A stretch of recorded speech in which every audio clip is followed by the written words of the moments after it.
So hello welcome everyone. Class 10th में हमारा computer में चैप्टर नंबर 14 चल रहा था और ये हमारा चैप्टर नंबर 14 का लेक्चर नंबर 3 या फिर क्या कहते हैं क्लास नंबर 3।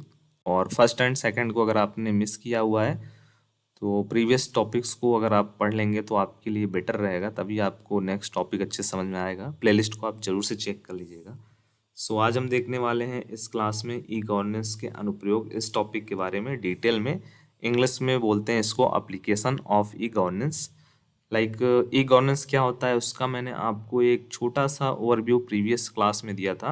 सो अगर आपने किसी भी प्रकार के जो टॉपिक्स हैं इस चैप्टर के, जो भी टॉपिक्स हैं प्रीवियस, उनको मिस किया है तो आप उसको जरूर से चेक कर लीजिएगा प्लेलिस्ट सेक्शन को। ठीक है। सो ई गवर्नेंस का पहला यहाँ पे जो एग्जाम्पल है, अनुप्रयोग है, एप्लीकेशन है, वो है ई मुद्रा। ई मुद्रा क्या होता है उसको समझिए पहले। ई गवर्नेंस क्या होता है? ई गवर्नेंस यही होता है कि जो सरकार के द्वारा जो भी योजनाएं, जो भी स्कीम है, वो हमारे पास जमीनी रूप से जो भी पर्सन है उनके पास पहुंचाना, जनता के पास पहुंचाना ही ई गवर्नेंस के अंतर्गत आता है। सिंपल लैंग्वेज में मैं आपको अगर समझाना चाहूँ तो। ठीक है। सो सबसे पहला जो यहाँ पे अनुप्रयोग है वो है ई मुद्रा। आइए देखते हैं ई मुद्रा के बारे में। सो यह ई गवर्नेंस के एक प्रमुख उपयोग का एग्जाम्पल है, उदाहरण है, जिसमें डिजिटल अस्पतालों और औषधालयों के लिए ई मुद्रा कार्ड प्रदान किए जाते हैं। यह कार्ड डिजिटल रूप से उपयोगकर्ताओं को अपनी स्वास्थ्य रिकॉर्ड और औषधि वितरण के लिए अधिक सुलभता प्रदान करती है। ठीक है।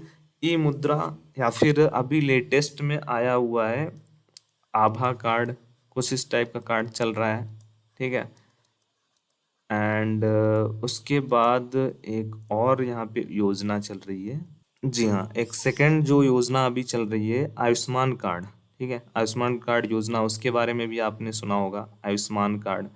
सो उसमें भी जो 60+ एबव मेंबर्स हैं उनके लिए ये कार्ड बनाया जा रहा है, जिनमें उनकी फ्री इलाज की जाएगी जो भी उनकी बीमारी रहेगी। ठीक है। सो आयुष्मान कार्ड, उसके द्वारा भी ये जो योजना है चला करके राहत पहुंचाया जा रहा है। सो ये आता है ई मुद्रा के अंतर्गत। ठीक है। सो ये हमारा फर्स्ट अनुप्रयोग है ई गवर्नेंस का। सेकंड है ई शिक्षा या फिर इंग्लिश में बोलते हैं इसको ई एजुकेशन।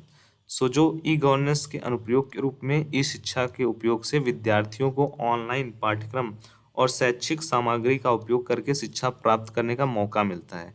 इसका उदाहरण है ऑनलाइन वीडियो शिक्षा प्लेटफॉर्म और सरकारी वेबसाइट पर उपलब्ध शैक्षिक सामग्री।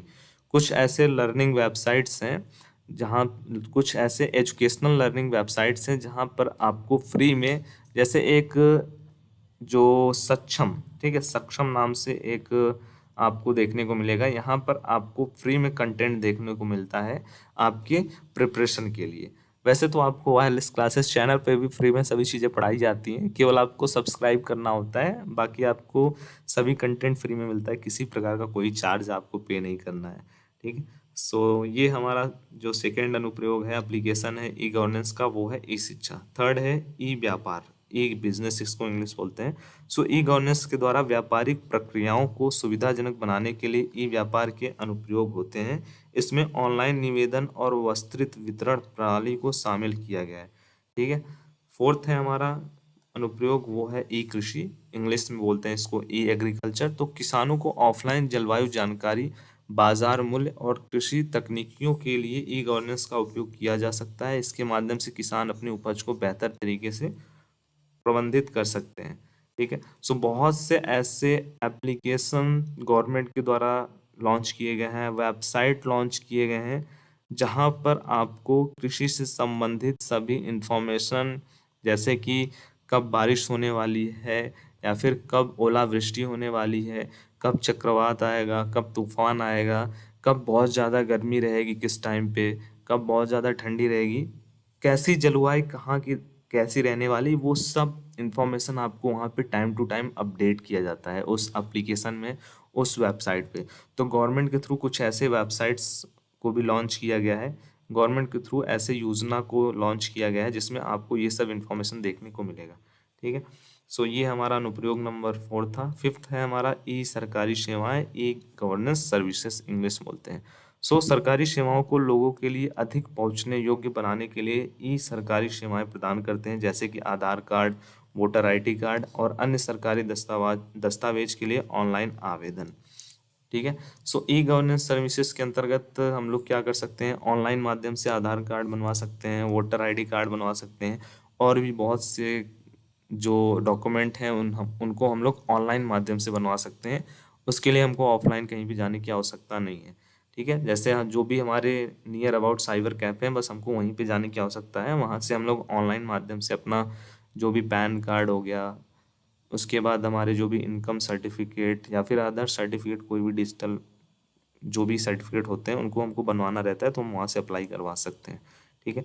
ये पॉइंट हो गया हमारा 5th नंबर पॉइंट, किसका, ऑनलाइन हमारे जो एप्लीकेशंस हैं, ऑनलाइन हमारे ई गवर्नेंस के जो अनुप्रयोग हैं उनका। तो ये जो टॉपिक है उसमें आपको यही बताया गया था कि सरकार द्वारा जो योजनाएं होती हैं उनको जमीनी रूप में उनके उनको सभी के पास पहुंचाना ई गवर्नेंस का काम है। और वो कौन कौन से प्रकार हैं, वो कौन कौन से मेथड हैं जिनके द्वारा हम लोग इन पूरे के पूरे योजनाओं को सभी पर्सन्स के पास पहुंचाते हैं, उसमें हमारा फर्स्ट था ई मुद्रा। ठीक है। ई मुद्रा के द्वारा जो मैंने आपको बताया आभा कार्ड, आयुष्मान योजना, उसके द्वारा जो कार्ड बनाया गया है उसमें 5 लाख तक का समथिंग जो इलाज है वो 60+ एज में जो भी हैं उनके लिए ये शायद अवेलेबल है। सेकंड है ई एजुकेशन, जिसमें बहुत सारे ऐसे गवर्नमेंट के द्वारा एप्लीकेशन लॉन्च किए गए हैं। सक्षम नाम का भी एक एप्लीकेशन या फिर वेबसाइट है जहाँ पे आपको फ्री में पढ़ाया जाता है।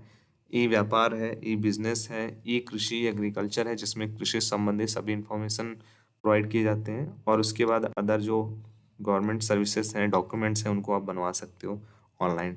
ठीक है। नेक्स्ट हमारा जो रहने वाला टॉपिक वो रहने वाला है साइबर सुरक्षा। बहुत ही इंपॉर्टेंट टॉपिक है, एग्जाम में पूछे जाने के चांसेस भी मैक्सिमम है। ठीक है। साइबर सिक्योरिटी इंग्लिश में बोलते हैं, साइबर सुरक्षा हिंदी में बोलते हैं। साइबर सिक्योरिटी एक प्रक्रिया है जिसका उद्देश्य इंटरनेट और साइबर दुनिया की सुरक्षा और रक्षा करना होता है। यह सुनिश्चित करने के लिए कार्य किया जाता है कि डेटा और जानकारी और डिजिटल संसाधनों को अनधिकृत दृष्टिकोण से पहुंचने वाले हमलों से इसको बचाया जा सके। ठीक है। तो देखो, एक हमारा होता है साइबर सिक्योरिटी, साइबर सुरक्षा, एक होता है हमारा साइबर हमला। ठीक है। जैसे आपने देखा होगा साइबर क्राइम, साइबर क्राइम के बारे में आपने सुना होगा, वैसे ही होता है एक साइबर क्राइम का जो उसको प्रोटेक्ट करते हैं उसको बोलते हैं साइबर सिक्योरिटी, या फिर बोलते हैं हिंदी में साइबर सुरक्षा। ठीक है। सो ऑनलाइन बहुत सारे जो धोखाधड़ी होते हैं, ऑनलाइन बहुत सारे जो भी वायरसेस होते हैं, उनसे प्रोटेक्ट करने के लिए हम लोग अपने जो भी पीसी होते हैं उनको हम लोग यूज़ करते हैं प्रोटेक्ट करने के लिए साइबर सिक्योरिटी का। जैसे देखो यहाँ पे कुछ टाइप्स यहाँ पे बताए गए हैं। पहला यहाँ पे एंटीवायरस सॉफ्टवेयर, दूसरा यहाँ पे फायरवॉल होता है। हम लोग बहुत सारे जो वेबसाइट्स हैं उस पे हम लोग स्क्रॉल करते हैं, उसको हम लोग यूज़ करते हैं, तो होता क्या है, वहाँ पे बहुत सारे मॉलवेयर्स होते हैं, वायरसेस होते हैं जो हमारे कंप्यूटर में, हमारे फ़ोन में आ जाते हैं। तो बहुत बार आपने देखा होगा हमारा फ़ोन हैंग करने लगता है, या फिर हमारा जो लैपटॉप कंप्यूटर होता है उसमें ऐसे अनधिकृत मतलब अनचाही गतिविधियाँ होने स्टार्ट हो जाती हैं जो हम बंद नहीं कर पाते हैं। ठीक है। तो वो सब कैसे होता है, वो सब वायरस के कारण ही होता है। वायरस आ जाता है हमारे मोबाइल में, हमारे कंप्यूटर में, तो उसको वायरस से बचाने के लिए, वायरस उसमें ना आए मोबाइल कंप्यूटर में, हम लोग यूज़ करते हैं एंटीवायरस सॉफ्टवेयर का। ठीक है। जो वायरस को नहीं आने देता है हमारे मोबाइल कंप्यूटर में। दूसरा होता है फायरवॉल। तो एंटीवायरस सॉफ्टवेयर क्या होता है, यह सॉफ्टवेयर कंप्यूटर पर कुछ खतरनाक सॉफ्टवेयर और वायरसों के खिलाफ सुरक्षा प्रदान करता है। यह यूज़र अज्ञात सोर्स से फाइल डाउनलोड करता है और वायरस की खबर होती है तो वो एंटीवायरस उस वायरस को ब्लॉक कर देता है। ठीक है। एंटीवायरस सॉफ्टवेयर क्या करता है, जो भी वायरसेस आते हैं उनको वो ब्लॉक कर देता है, ख़त्म कर देता है। ठीक है। यही चीज़ें मैंने आपको बताई कि आप क्रोम से या फिर अदर ब्राउज़र से आप कोई भी फाइल को डाउनलोड करते हो, उसके साथ वायरस आ जाता है, तो ये जो हमारा एंटीवायरस होता है ना, एंटीवायरस क्या करता है, जो भी वायरसेस आते हैं उनको ये ब्लॉक कर देता है, ख़त्म कर देता है, जिससे ये हमें कोई भी नुकसान नहीं पहुंचा पाते हैं। सेकंड हमारा जो टाइप है साइबर सिक्योरिटी का वो है फायरवॉल। तो एक फायरवॉल नेटवर्क या कंप्यूटर को अज्ञात या पूर्व निर्धारित स्रोतों से आने वाली डेटा और ट्रैफिक से सुरक्षित रखने में मदद करता है। उदाहरण के लिए यदि कोई व्यक्ति अपने कंप्यूटर को एक जासूस सॉफ्टवेयर से संक्रमित करने का प्रयास करता है तो एक फायरवॉल उसे क्या कर देता है, रोक देता है। ठीक है। सो फायरवॉल भी एक प्रकार का हमारा साइबर सिक्योरिटी का टाइप्स है। ये भी क्या करता है, ये भी जो भी वायरसेस आते हैं, वायरस या फिर कुछ भी आ रहा है ऐसा जो हमारे कंप्यूटर को, हमारे जो भी मोबाइल्स हैं उनके लिए ये हानिकारक है, हार्मफुल है, तो वो ऐसे फाइलों को, ऐसे जो भी वायरसेस हैं, ऐसे जो भी हार्मफुल चीज़ें होती हैं उनको वो ब्लॉक कर देता है, आने नहीं देता है, जिससे हमारा जो पीसी है, हमारा जो लैपटॉप है, हमारा जो मोबाइल है वो सेफ रहता है। ठीक है। सो साइबर सिक्योरिटी के जो मूल तत्व हैं वो कौन कौन से हैं और इसके कौन कौन से एलिमेंट्स हैं, उनके बारे में हम कल अच्छे से देखेंगे नेक्स्ट लेक्चर में। सो इस लेक्चर के बारे में आपकी जो भी फीडबैक हैं, आपको समझ में आ गया, क्योंकि मैं आपको कुछ नॉर्मल लैंग्वेज में भी चीज़ों को समझाने की कोशिश करता हूँ जिससे कोई भी डाउट ना हो आपके। ठीक है। फिर भी अगर कोई डाउट रह गया तो आप कमेंट बॉक्स को यूज़ करिएगा। क्लासेस से संबंधित फीडबैक जरूर से दीजिएगा, आपको फ्री में चीज़ों को पढ़ाई जा रही है, कैसा लग रहा है। Thank you for watching.